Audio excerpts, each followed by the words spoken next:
Buenas tardes a todas. Gracias por estar presente en este evento. Empezamos el webinar.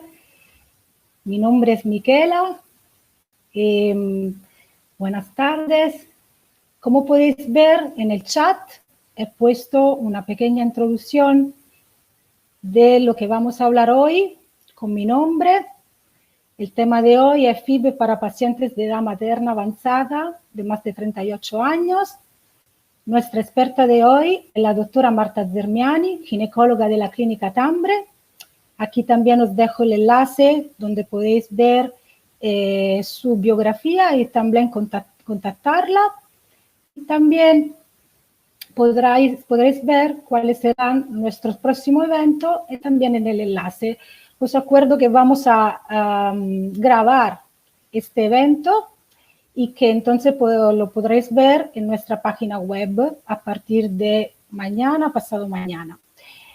También os acuerdo que podéis hacer las preguntas en el chat. Podéis escribir en el chat y seleccionar lo que vais a escribir como pregunta.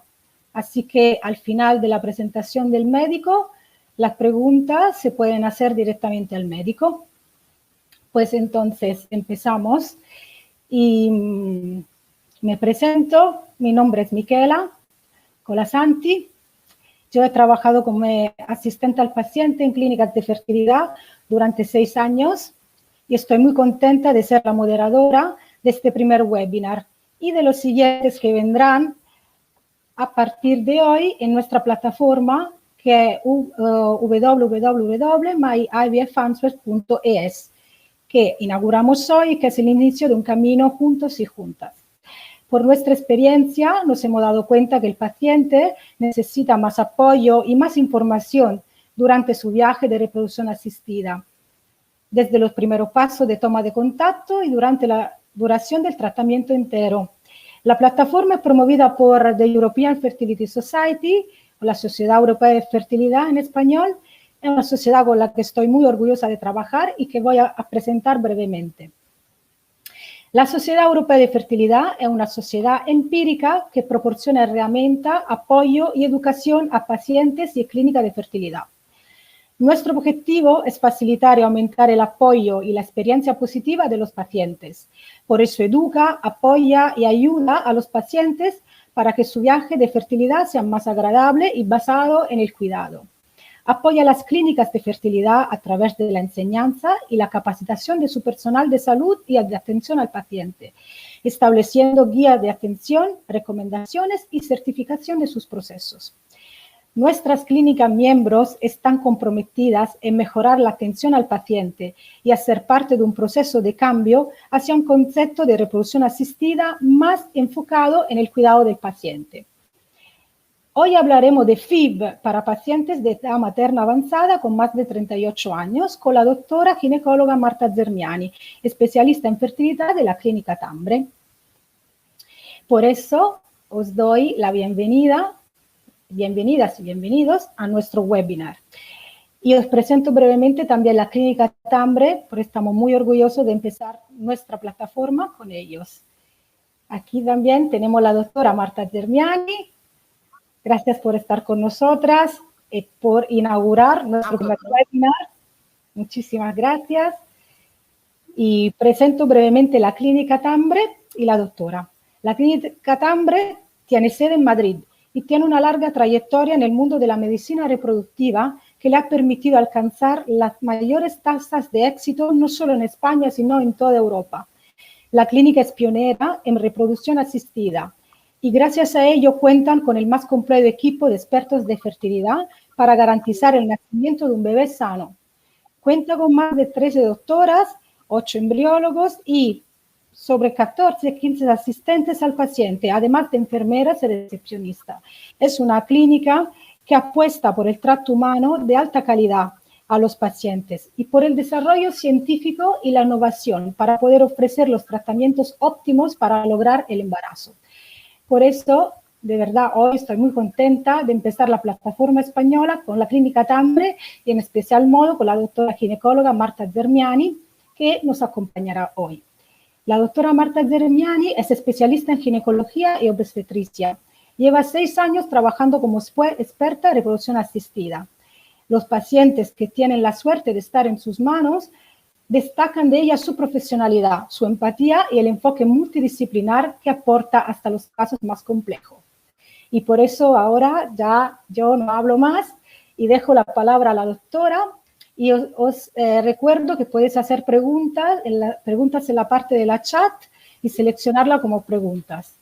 Así que dejo la palabra a la doctora y nos vemos luego.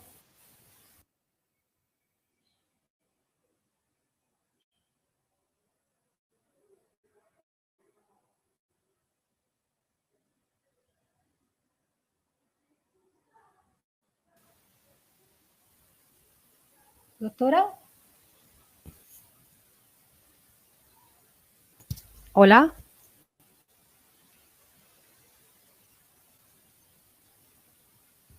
Doctora.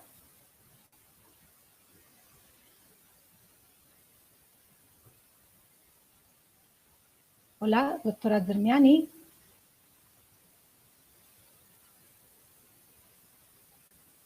Hola. Hola.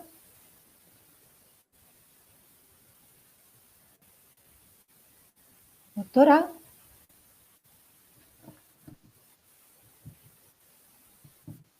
Pues le dejo la palabra.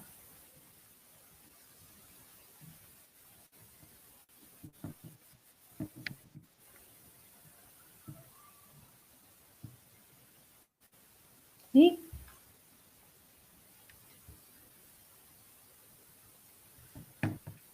¿Me sentís? ¿Me escucháis? Sí, sí, sí, sí. La escuchamos.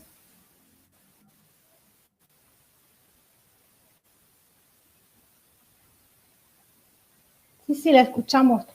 Estamos listas para su presentación.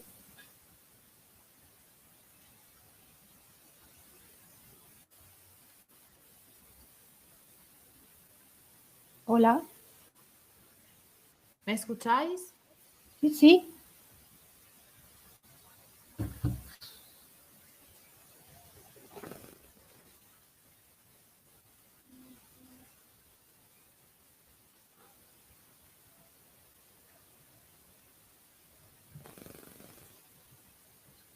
Perfecto, pues yo empiezo.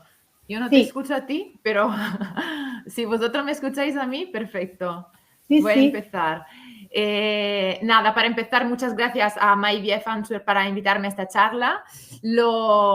Como ha dicho ya Miquela, hoy hablaremos de las pacientes con edad materna avanzada y las opciones que tienen para los tratamientos.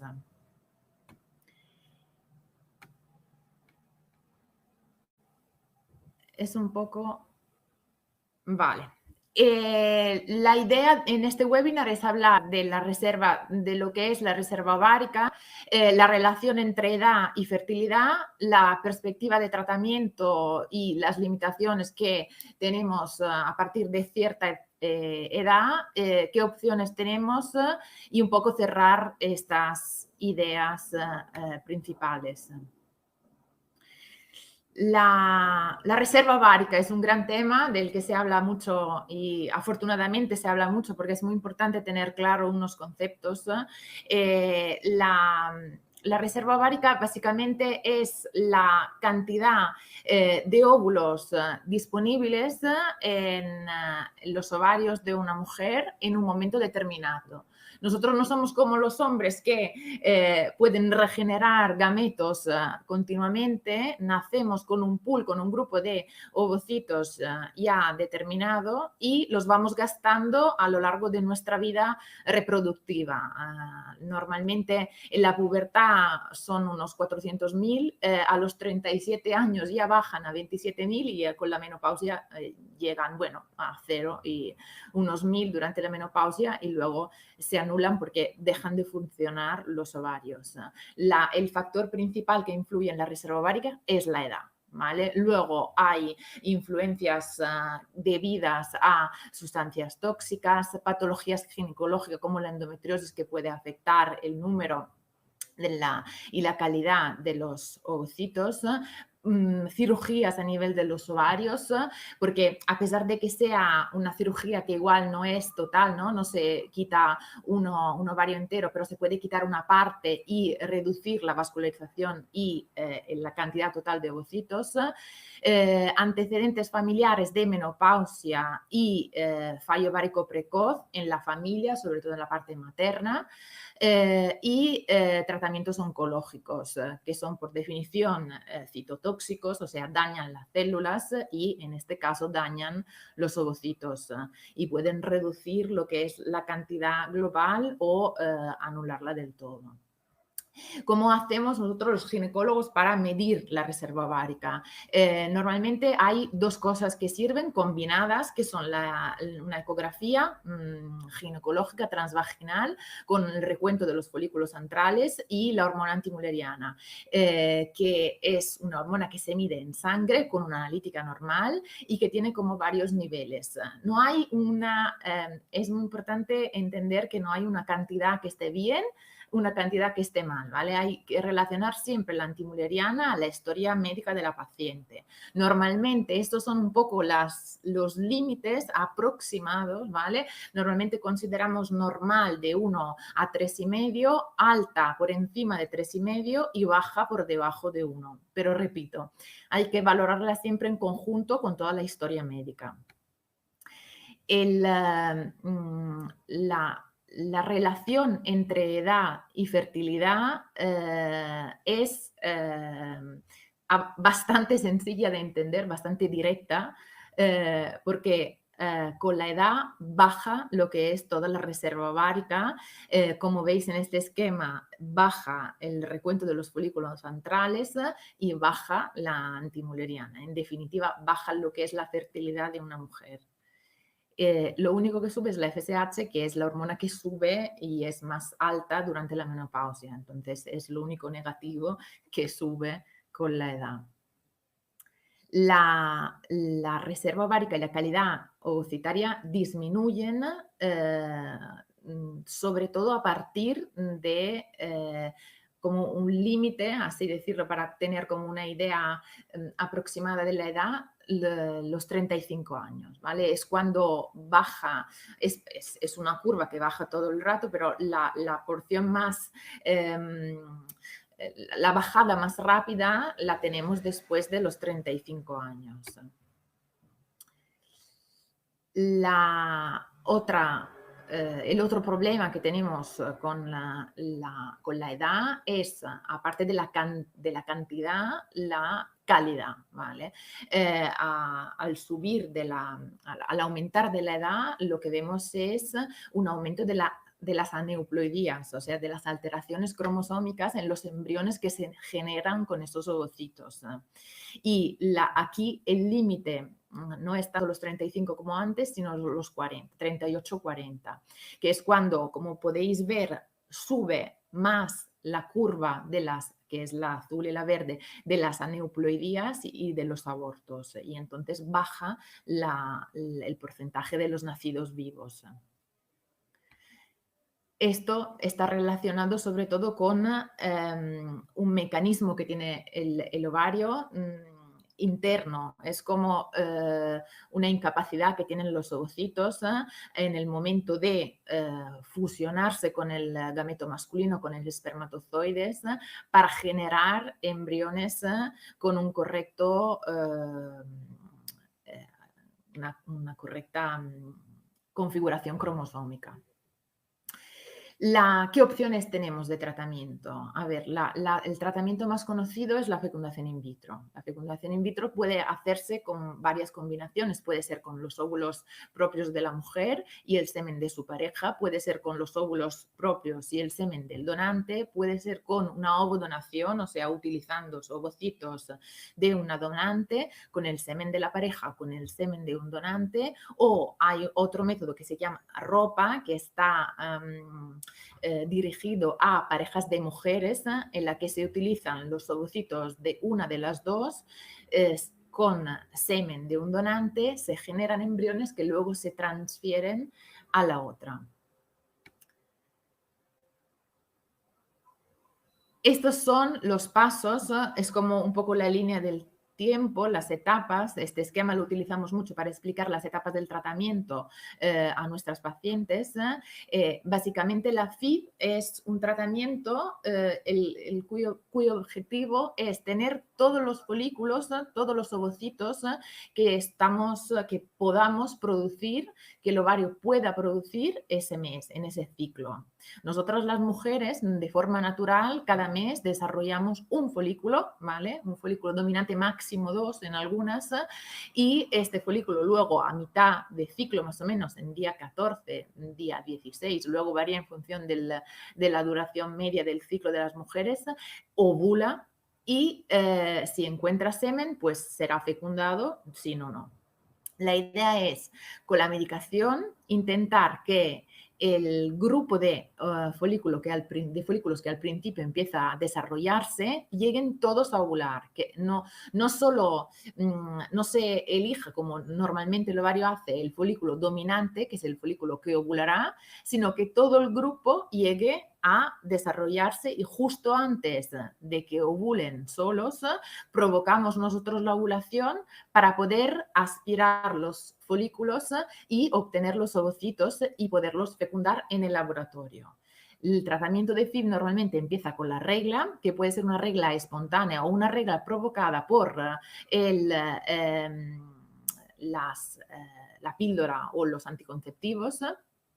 Se realiza una ecografía para ver que todo esté bien. Si todo está bien, se empieza la estimulación ovárica. La estimulación ovárica son hormonas que se administran sobre todo por vía subcutánea y se monitoriza el tratamiento, la estimulación con varias ecografías para ver cómo los folículos van creciendo y justo antes de que ovulen se realiza la punción, se provoca, se llama descarga o trigger en inglés, se provoca la descarga ovulatoria y 36 horas después se aspiran los folículos, se obtienen los ovocitas, se fecundan con los espermatozoides y 5 días después normalmente tenemos los embriones en día 5. Normalmente el primer embrión se transfiere y si hay más, los otros se congelan para otros intentos. Esta es un poco son las etapas del tratamiento. La tasa de éxito, como todos los tratamientos de fertilidad que utilizan ovocitos propios, como hemos visto al principio, la fertilidad depende de la edad, pues también el éxito del tratamiento de la fecundación in vitro depende de la edad. Cuando tenemos menos de 35 años, con la FIB podemos llegar a una tasa de embarazo de un 62%.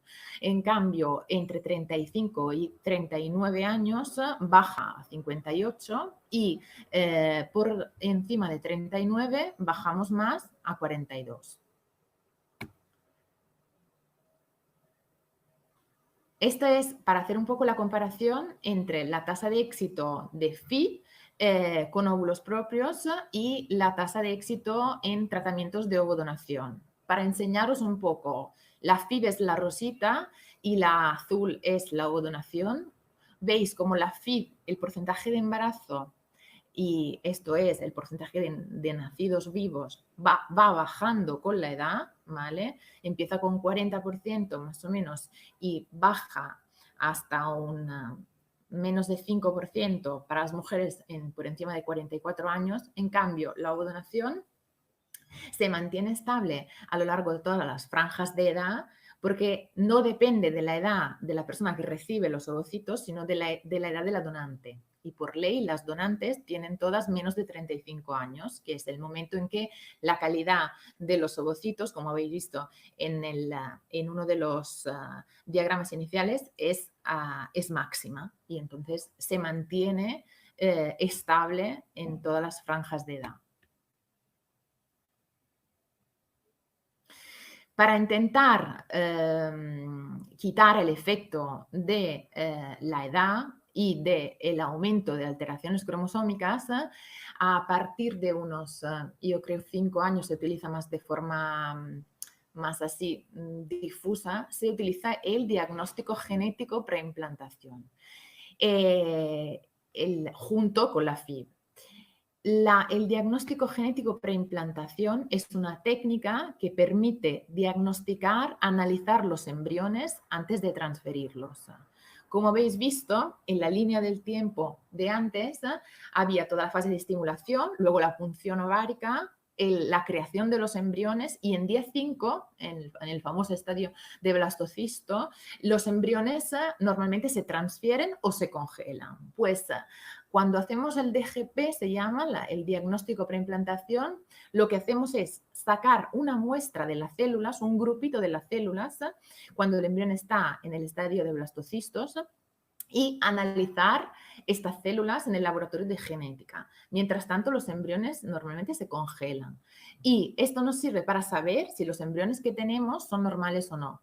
Porque como habéis visto al principio, a partir de los 38-40 es cuando sube la curva de las alteraciones cromosómicas. Y tenemos muchos más embriones que son alterados y que darían lugar a abortos, test de embarazos negativos o, aún peor, alteraciones en la salud, fetales en la salud, un niño con una enfermedad. Todo esto nos permite descartar los embriones alterados y transferir solamente los embriones normales, bajando el riesgo de aborto y subiendo mucho, aumentando mucho el porcentaje de embarazo. Y así podemos también, en lugar de transferir 4 embriones sin saber si están bien o no, reducir la duración del tratamiento porque directamente vamos a transferir el embrión normal, que tiene más posibilidades de implantarse y de dar un embarazo a término. Esto es para enseñaros más o menos el porcentaje de embriones euploide por grupo de edad. Si veis aquí en la franja de edad inferior a 35 años tenemos casi un 50% de embriones normales, mientras que cuando pasamos del límite de 40 años, empiezan a ser, como veis, 41, 42, 17 y por encima de 42, 11%. O sea, la mayoría de los embriones que se generan son alterados. Y aquí se ve cuántos embriones se necesitan para tener un embrión normal por franja de edad. Y como veis, en las franjas de edades más altas, sobre todo a partir de los 40, 39, 40, es cuando se necesitan muchísimos embriones para tener un embrión normal.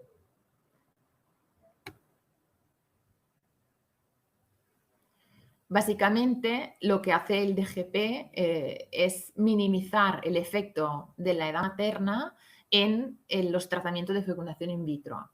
Pero es importante entender que para tener embriones normales necesitamos una buena cantidad de embriones que normalmente está relacionado con la respuesta ovárica y con la reserva ovárica. Necesitamos, como habéis visto en la tabla, dado que necesitamos muchos embriones biopsiados para tener un embrión normal, mayor la edad, más embriones necesitamos.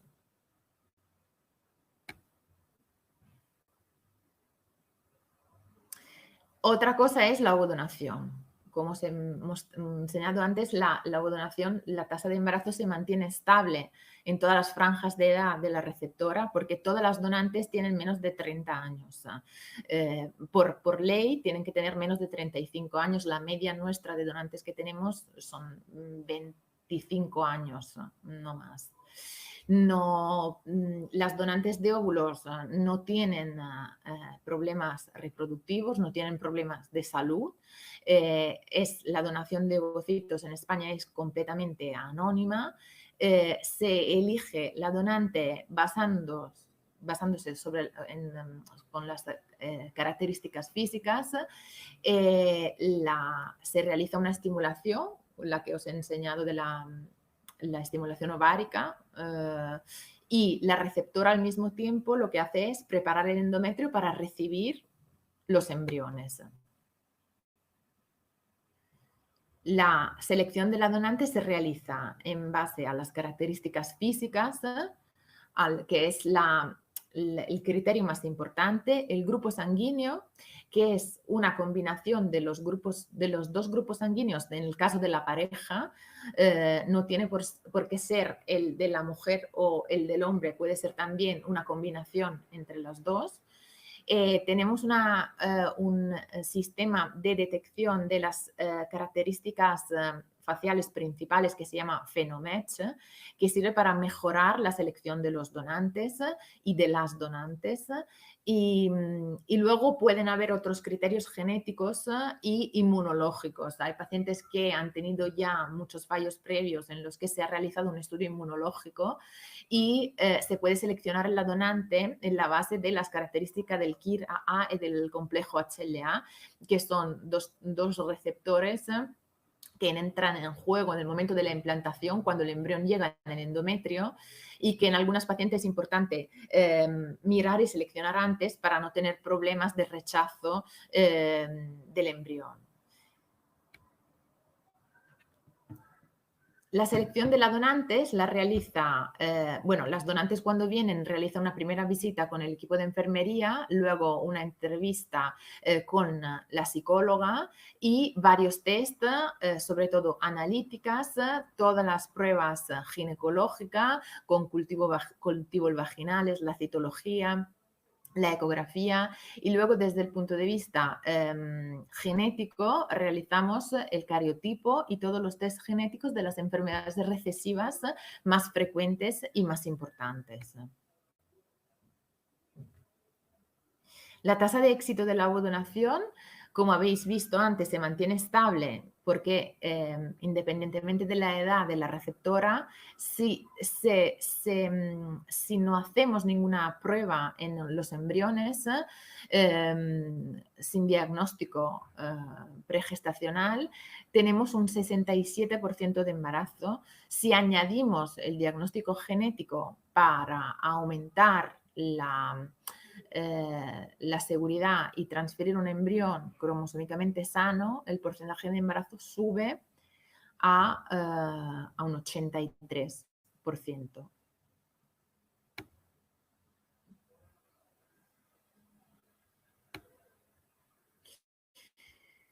La idea un poco de toda esta charla es intentar transmitir la importancia de adecuar la técnica de reproducción asistida a lo que es la edad de la mujer, ¿vale?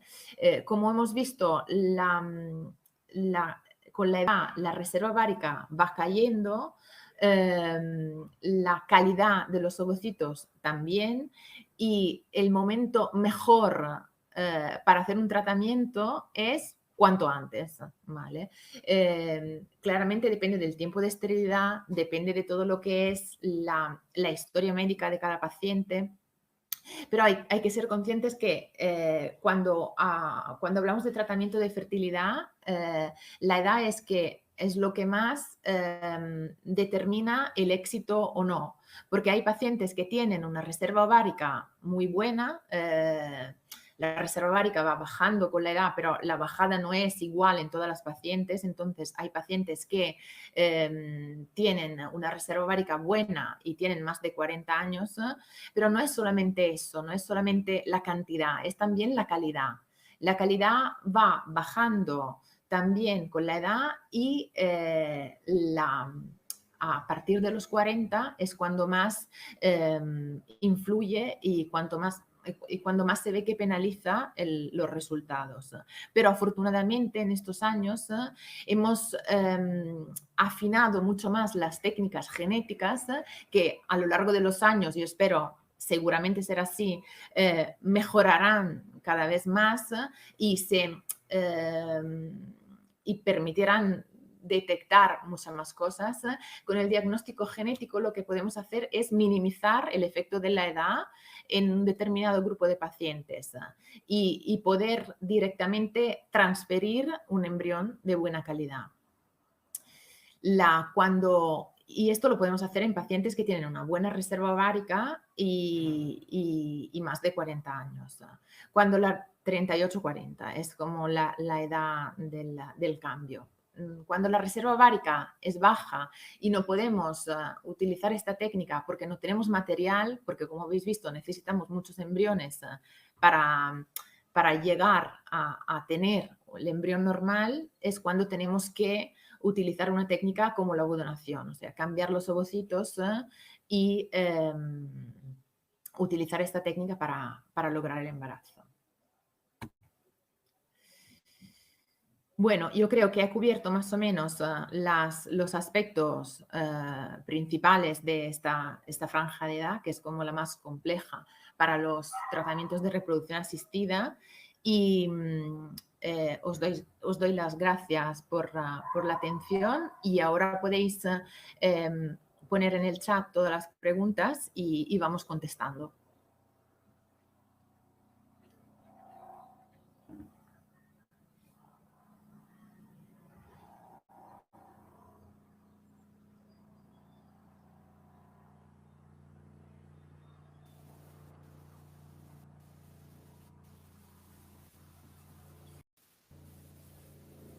Hola, bueno, muchísimas gracias.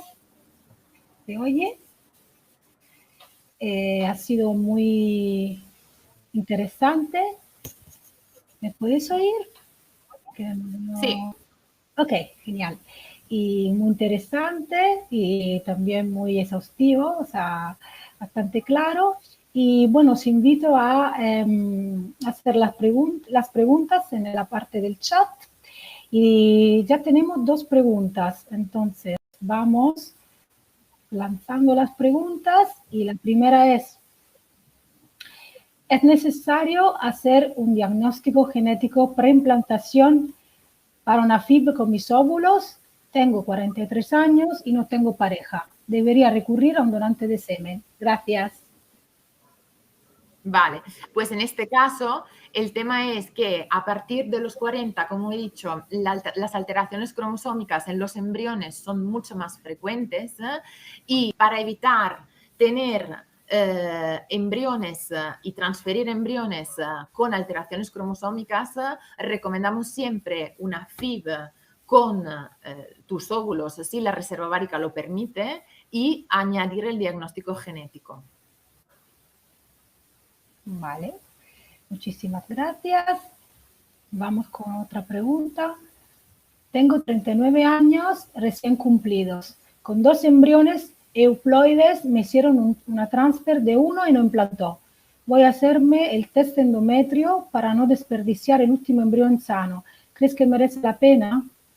Pues sí, creo que sí, muchísimo, porque el problema que tenemos cuando tenemos un fallo con un embrión euploide es que estamos seguros de la parte del embrión, no podemos pedirle más a un embrión hasta el día de hoy, solamente ser normal, ser sano, y en cambio con el endometrio tenemos muchas más dudas, porque lo que hacemos normalmente cuando preparamos el endometrio es solamente mirar si crece bien, si es normal a nivel morfológico, a nivel del aspecto ecográfico. En cambio, este test, el endometrio, es un test mucho más completo, es un test genético que mira lo que es la ventana de implantación, el riesgo que hay de endometritis crónicas, de infecciones, la flora normal endometrial, si es normal, y nos da mucha más información sobre el endometrio, la salud del endometrio, y también nos da pistas sobre los tratamientos en el caso de otra transfer, si tenemos que dar más o menos progesterona. Entonces yo creo que es lo que hay que hacer cuando nos falla los embriones euploides. Vale, muchísimas gracias. Pasamos a otra pregunta. Tengo 38 años y he hecho una FIV. 2 transfers al día 5 de embriones de calidad A, pero no se implantaron. ¿A qué es debida la falta de implantación? Buena pregunta, en el sentido que nosotros cuando tenemos un fallo de implantación no sabemos de quién es la culpa, ¿no? Porque la implantación depende del embrión y del endometrio. A partir de los 38 años es cuando aumentan más los embriones con alteraciones cromosómicas. O sea, que puede ser que ambos embriones, a pesar de ser de calidad A y de ser embriones blastocistos en día 5, puede que hayan tenido ambos alteraciones cromosómicas y no se hayan implantado. Pero también puede ser que haya habido algo a nivel endometrial. Normalmente el fallo de implantación, cuando no implantan los embriones, puede depender de los embriones, del endometrio o también de la comunicación entre los dos. La opción que veo más adecuada es hacer otro ciclo y esta vez sí que haría un diagnóstico genético preimplantación para estar seguros que por lo menos el problema no viene de ahí, porque es lo que suele ser más frecuente en estas edades. En cambio, el tema endometrial, cuando es como la otra pregunta, ¿no? Cuando tenemos fallos en embriones euploides, entonces sí que tenemos que ponernos a buscar bien y analizar bien el endometrio. Pero si todavía no se ha hecho lo del diagnóstico genético, yo en otro ciclo lo haría. Vale, muchísimas gracias. Solo quiero decir que no estoy diciendo los nombres para una cuestión de anónima y bueno, más que nada es por eso. Seguimos con la próxima pregunta. Con 42 años voy a ICSI con donante de semen. Tengo precogen completo, hecho y todo bien. ¿Es necesario hacerle al donante este test? ¿Se puede pedir un donante C1, C1? Yo soy C1, C2. ¿Ayudaría en algo? Normalmente con el C1, esto del C1, C1 y C1, C2, hay que mirarlo todo en complejo. Hay que mirar el KIR, hay que mirar varias cosas, y esto es lo que en nuestra clínica, por ejemplo, hace la inmunóloga, la especialista en esto, es la que nos dice, en base al perfil de la paciente, si beneficiaría de una selección de los donantes. En tu caso sería solamente el donante de semen con el criterio del complejo HLA y del KIR. Tendríamos que ver todas las analíticas juntas. Bueno, tendría que verla también la inmunóloga.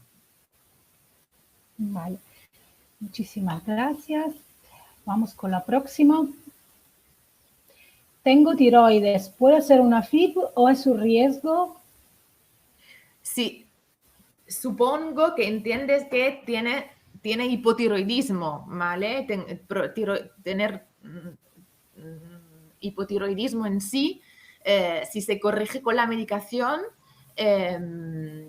no es un problema. El problema con el hipotiroidismo es que valores de TSH superiores a 2,5 se han relacionado con un aumento de los abortos en primer trimestre. Entonces, cuando sabemos, porque normalmente lo miramos antes del tratamiento, que hay un problema de este tipo, lo que hacemos es vigilar bien la TSH para que no suba por encima de 2,5. Y en principio no es un riesgo hacer una FIB si está bien controlada la TSH. Y esto se controla con medicación, así que normalmente no hay ningún problema. Vale, gracias. Y veo que la pregunta de antes, de la última, también la quiere decir que el test de KIR-AB. Es un AB, vale. No es un KIR de riesgo, o sea que en principio no habría que seleccionar el donante basándose en criterios, o sea, no hace falta, vamos. Pero en estos, repito, el manejo de toda esta parte es de la inmunóloga, pero en principio no haría falta. Vale. Y a ver, si tenemos.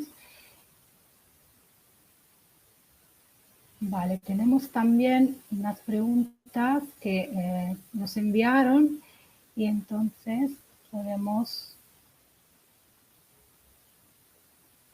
ponerlas. Y bueno, nos preguntan,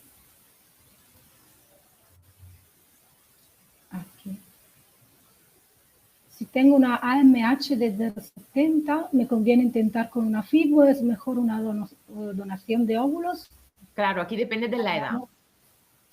Sí, una antimuleriana 0,7 es una antimuleriana baja, pero en una paciente que tiene 35 años, o sea, menos de 38, se podría intentar una fecundación in vitro y ver la respuesta, porque con una antimuleriana sí, el problema es que la respuesta que esperamos es baja y el número de embriones que esperamos obtener es bajo. Pero si tenemos una edad buena y relacionado a esto, una buena calidad de los ovocitos, se puede intentar porque hay menos riesgo de alteraciones cromosómicas en los embriones y más probabilidad de embarazo. En cambio, si esta antimuleriana está relacionada con una edad elevada, 40 años, a partir de 40, entonces ahí es cuando entramos en riesgo de tener pocos embriones y todos alterados, y entonces hay que valorar la opción de cambiar los ovocitos. Vale, muchas gracias. Vamos con la próxima. Buenas tardes, doctora. Yo sufro de endometriosis. ¿Es recomendable una FIV para mí? La endometriosis tiene muchísimas manifestaciones clínicas. Es algo muy heterogéneo. Habría que ver esta endometriosis, dónde está, cuánto grave es, si hay muchos endometriomas o no, si afecta mucho tu calidad de vida, pero en general no es una contraindicación para hacer un tratamiento de fecundación in vitro. De hecho, muchas veces es la única opción que las pacientes con endometriosis tienen, porque también la endometriosis está relacionada con problemas en la permeabilidad y en la motilidad de las trompas. Entonces, la FIV lo que hace es... no hace falta utilizar las trompas y podemos directamente sacar los ovocitos y transferirlos adentro del útero. Y es recomendable si no has obtenido embarazo de forma natural y es un tratamiento que no está contraindicado absolutamente en los casos de endometriosis. Perfecto, muchísimas gracias. Y veo que tenemos otra pregunta. Hice una FIV hace 3 meses. Transferí solo un embrión y se implantó. Pero a la tercera semana de embarazo tuve un aborto. Tengo 41 años y AMH 1.55. ¿Podría decirme por qué aborté? ¿Qué tratamiento me recomienda? Claro, si no se hizo un diagnóstico genético preimplantación, la causa más probable de un aborto es una alteración cromosómica. El 75% de los abortos de primer trimestre vienen de causas cromosómicas. Entonces, lo más probable, tampoco lo sabemos 100%, pero lo más probable es que haya sido un tema genético. Entonces, el tratamiento que recomiendo es, si queremos quedarnos en una fecundación in vitro, que con una antimuleriana de 1,55 se puede intentar hacer otra estimulación, igual con dosis más fuertes de medicación, igual no, porque no sé con qué dosis te han estimulado, pero yo recomiendo el tratamiento con el diagnóstico preimplantación. Si te han hecho el diagnóstico preimplantación y este aborto viene de un embrión euploide, lo que haría, que es lo mismo que de la otra pregunta, sería analizar el endometrio y profundizar más el estudio del endometrio, porque en los casos de abortos de embriones euploides hay que descartar las causas que no dependen del embrión, sino del endometrio. Pero por lo que parece no se ha hecho un diagnóstico preimplantación y entonces yo creo que merece la pena hacerlo. Vale, perfecto. Y bueno, si no tenéis más preguntas, os animo a escribir las preguntas más.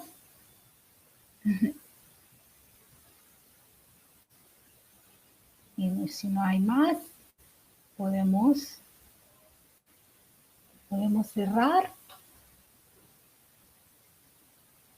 De todos modos, os recuerdo que podéis contactar a la doctora en nuestra página web directamente o enviarnos preguntas y nosotros haremos lo posible para que la doctora conteste. Aquí tenemos otra pregunta. Transferir 2 embriones, imagino, con 42 años es viable. A ver, el transfer de 2 embriones, sobre todo si son blastocistos, nunca es recomendable. Más que nada porque si se implantan los 2 embriones y es un embarazo gemelar, el embarazo gemelar es un embarazo mucho más complicado que un embarazo único, porque hay más riesgo de aborto en primer trimestre, más riesgo de parto pretérmino, de complicaciones obstétricas. Si son embriones no diagnosticados, que no sabemos si son euploides o no, si son normales o no a nivel cromosómicos, el porcentaje de embarazo relacionado con 42 años es bajo y entonces se puede plantear transferir 2 para aumentar la tasa de embarazo y aumentar las posibilidades en general. Pero si son embriones sanos, normalmente se recomienda transferir de uno en uno para evitar el embarazo gemelar. Vale, muchas gracias. Y bueno, creo que entonces hemos llegado. Y de todos modos, os recuerdo que vamos a grabar el video. Lo vas a encontrar en nuestra página web. Y os agradezco por estar aquí, por haber estado aquí, por estar todavía. Y bueno, también tomo un poco de tiempo para ver si hay unas preguntas más. Y voy a enseñar nuestros canales. Podéis ver los videos en nuestro canal de YouTube. En Facebook vamos a publicar todos los próximos eventos. También en nuestra página Instagram. Y bueno, os recuerdo que ha estado con nosotras la doctora Marta Zermiani. Podéis contactarla o incluso ir a hacer un tratamiento con ellas en la Clínica Tambre y en Madrid. Y bueno, os agradezco mucho por haber estado aquí. Vamos a cerrar este webinar y bueno, muchísimas gracias a la doctora. Gracias a todos. Gracias a Tambre y gracias a The European Fertility Society por haber apoyado y promovido este evento. Y os invito también a seguirnos en nuestra página web para saber cuáles serán todos los próximos eventos y los temas que vamos a tratar. Muchas gracias a todas y a todos y por haber estado en nuestro primer webinar. Gracias. Hasta luego, gracias. Hasta luego. Muchísimas gracias a todos.